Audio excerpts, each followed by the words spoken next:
Jan Barica, štartové číslo 607.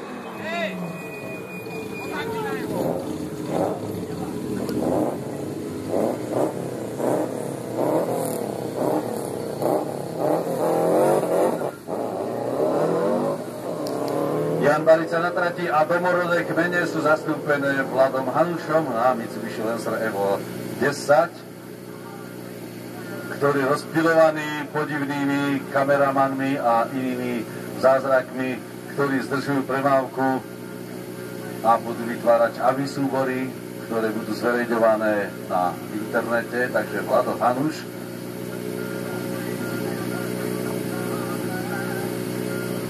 Dúfam, že Vlado Hanuš prepol na LPG pohon.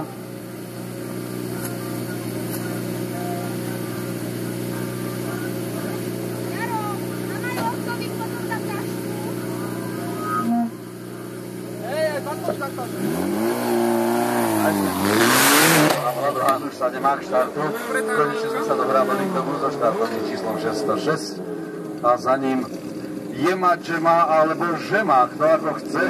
630 GT, v každom prípade Tonda Pekár.